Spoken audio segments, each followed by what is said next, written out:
Public.com presents The Rundown, your daily market update in under 10 minutes. My name is Zaid Admani, and today is Wednesday, July 2nd. In today's episode, we'll tell you about Tesla's disappointing delivery numbers and why the stock is still rallying. We'll also discuss the latest tech company to file for an IPO and why Apple's plans to shift production to India just hit a major roadblock. Then stick around to the end of the show to find out how many robots are in Amazon warehouses and why they might fully replace humans one day. We got a great show for you today. Let's go.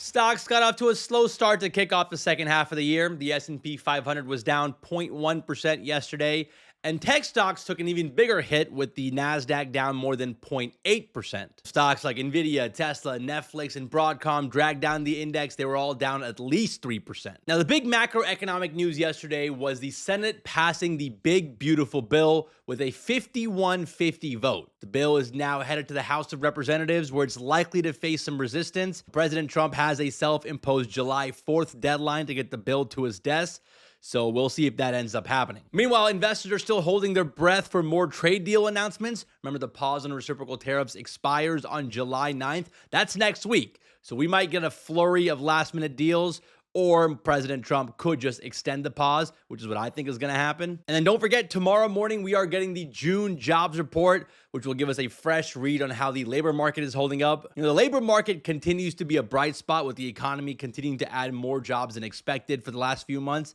And the unemployment rate is holding steady around 4%. So we'll see if that continues in June. We'll break down the jobs numbers on tomorrow's show. And then in about 2 weeks, earnings season kicks back into gear. So we'll have a lot to talk about this summer. Make sure you guys are subscribed to the podcast to stay in the loop.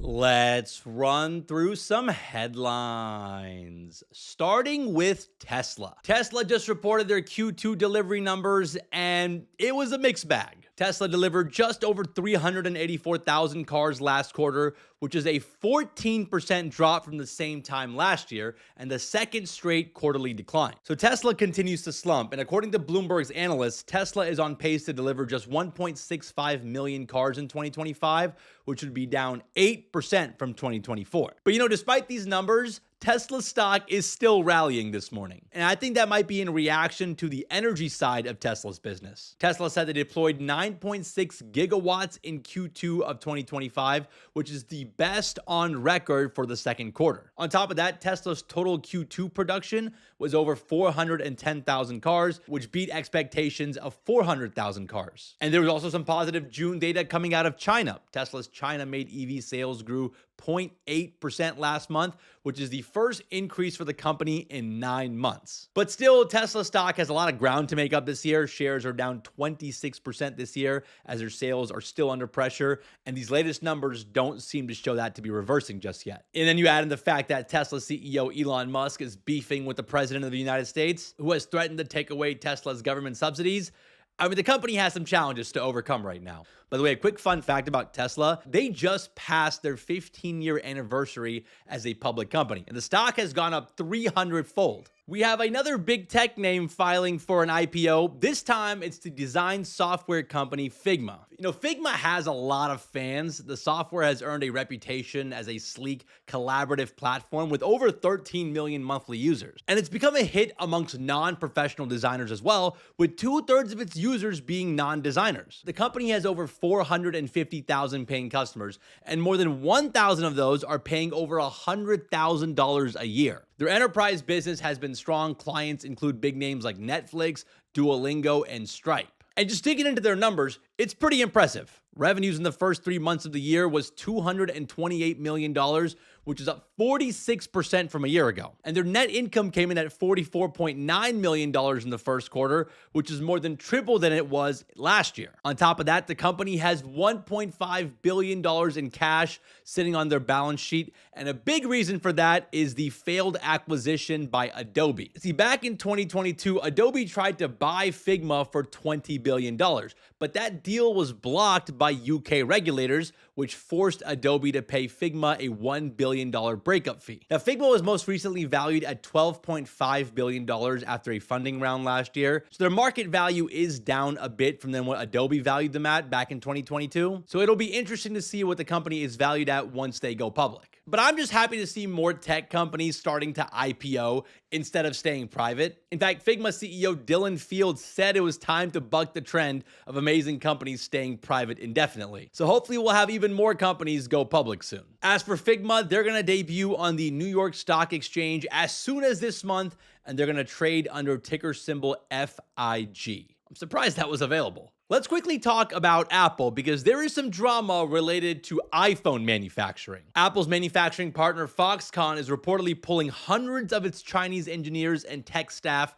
out of India. And this move could seriously slow down Apple's efforts to shift more production out of China and into India. Foxconn has already sent back 300 employees, and only a skeleton's crew remain at the Foxconn iPhone plant in southern India. And it looks like the Chinese government might have something to do with this because they're trying to slow down the shift of high-value manufacturing to India, Vietnam, and other countries that have benefited from the US-China trade war. This is not great timing for Apple since we're just a few months away from the launch of the iPhone 17. Now, the good news for Apple here is that tensions between the US and China seem to be easing. Just last week, President Trump announced a trade deal between the two countries. We still don't have full details of the trade deal just yet, but if tariffs get rolled back as part of that agreement, that could be a win for Apple. So yeah, definitely something to keep an eye on. It looks like the Chinese government isn't going to let Apple just shift production to India without putting up some resistance.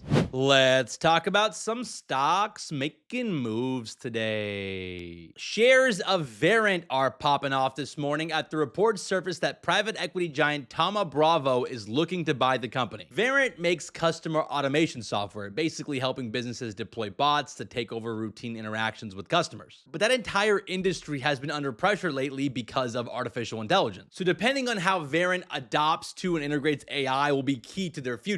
Now, in their most recent quarter, the company did report that its AI annual recurring revenue grew 24%, and now it makes up nearly half of their total subscription annual recurring revenue. And a private equity buyout could give the company more breathing room to reinvent itself without having to answer to Wall Street every quarter. So their stock is up 10% this morning as a result. Now, on the flip side, shares of Oscar Health are down 10% this morning after Barclays initiated coverage on the stock with an underweight rating and a $17 price target. The investment bank is mostly concerned about policy risk. There's a lot of unknown right now with respect to healthcare coverage as President Trump's big beautiful bill makes its way through Congress. If major parts of the Affordable Care Act get repealed, millions of Americans could lose coverage, and that could shrink Oscar's customer base. Now, all that being said, Oscar stock was coming off a heater in June where it jumped 50%. So this could just be a healthy correction.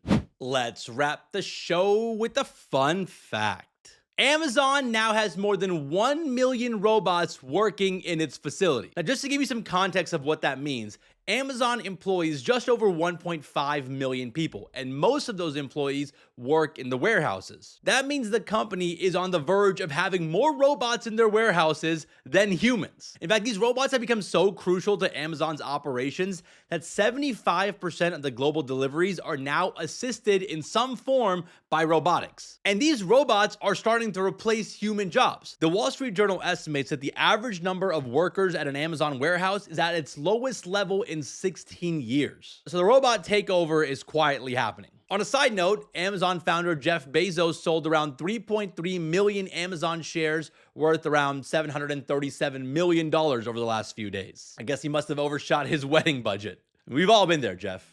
Well, all right, guys, that's the rundown for today. Hope you guys enjoyed today's episode. If you did, and you have like 8 extra seconds, consider giving us a 5-star rating on Apple, Spotify, or wherever you listen to your podcasts. And if you do listen on Spotify, don't forget to vote in today's Spotify poll. Leave us a comment on Spotify. All that engagement really does help us out, and it helps other people find the show. Thank you guys so much for listening.